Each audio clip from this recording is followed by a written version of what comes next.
ይሁዳ ኢየሱስ ክርስቶስን አሳልፎ ባይሸጠው ኢየሱስ ክርስቶስ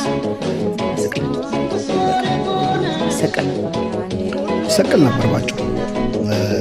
በጣም ብዙ ሰው የሚመስለው ነገር ኮመን ሚስቴክ። ይህን ለመረዳት ይሁዳን ሳስብ የእሳት ራት የሚባል ተንታቂ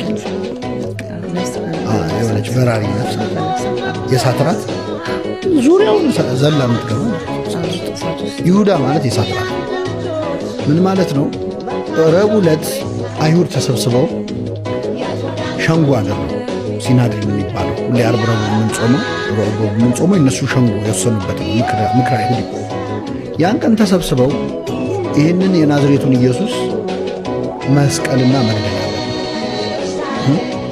ለመግደል ደግሞ ጥሩ ሳምንት አሁን ከዚህ ሳምንት ካለፈ በኋላ ማሰቀል አንችልም። ለምን መሰለሽ የማይችል ያቺ ሳምንት የፋሲካ በዓል ሳምንት ነው።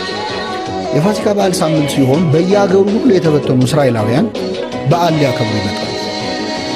ወደ 500,000 ሰው ይሞላዋል አገሩ። ስለዚህ ያ ሳምንት በጣም ፓወራቸው የሚጨምርበት ነው። እንግዲህ ዛኔ በቅኝ ግዛት ስር ነው ያሉት፣ በሮማውያን በሮም ኤምፓየር ስር ነው ያሉት። ጲላጦስ ነው ገዣቸው፣ የይሁዳ ገዥ። ስለዚህ ሌላ ቀን ገሌን ስቀልልን ቢሉት እነሱ ሊሰቅላቸው ሊያስራቸው ይችላል፣ ምንም አያመጡ። አሁን ግን ቁጥራቸው ይጨምራል። ቁጥራቸው ሲጨምር ይህን ሰሞን ነው የሆነ ነገር የሚጠይቁት እንዲደረግልን ሲሉ አመፅ እንዳይነሳ ፈርቶ የሆነ ነገር ይወስናል። አሁን ጲላጦስ መስቀል ሳይፈልግ ጌታን በግድ ለመስቀል ሲጨነቅና ምን ታያለሽ አይደል? ለምን ያ ሳምንት ሪስክ ነው ለሱ። ሞብ ሊያስነሳበት ይችላል። ኮንትሮል ያደርጋል። 500,000 ናቸው እንትኑ የእሱን ወታደሮች አውት ነምበር ማድረግ ይችላል። ዝም ብለው ግር ብለው ቢሄዱበት ማለት። ስለዚህ ተለማምጦ ተጨንቆ እንዳሁኑ ዘመናዊ መሳሪያ ያለበት መተኮስ የሚቻልበት አይደለም። ስለዚህ ያንን ሁሉ ህዝብ ማኔጅ ማድረግ ስለማይቻል ተለማምጦ የፈለጉትን እስረኛ ይለቅላቸዋል። ያቺ ሳምንት በቃ እንትን ሃፒ አወር የሚባል ለነሱ በቃ ፕራይም ታይም በጣም ቆንጆ ጊዜ። ስለዚህ ተሰበሰቡና ይሄ ሳምንት ካለፈ አንችልም እሱ ማሰቀል።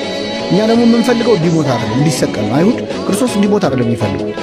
ተሰቅሎ የተሰቀለ በእንጨት የተሰቀለ የተረገመ ነው የሚል ቃል አለ። የተረገመ ነው ለማለት እንዲያመቻቸው። ክርስቶስ ግን የተረገመ ሆኖ ከእርግማኑ አጀን ነው የሚለው ቅዱስ ጳውሎስ። ስለዚህ ያቺን ቀን ስለሚፈልጓት ረቡዕ ዕለት ወሰኑ።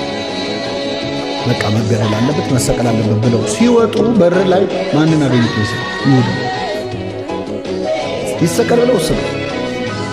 አቤት ሲሉት እኔ እሱ ደቀ መዝሙር ነኝ፣ ያለበትን ቦታ ላሳያቸው፣ የሚውልበትን አጣርቼ ላሳያቸው።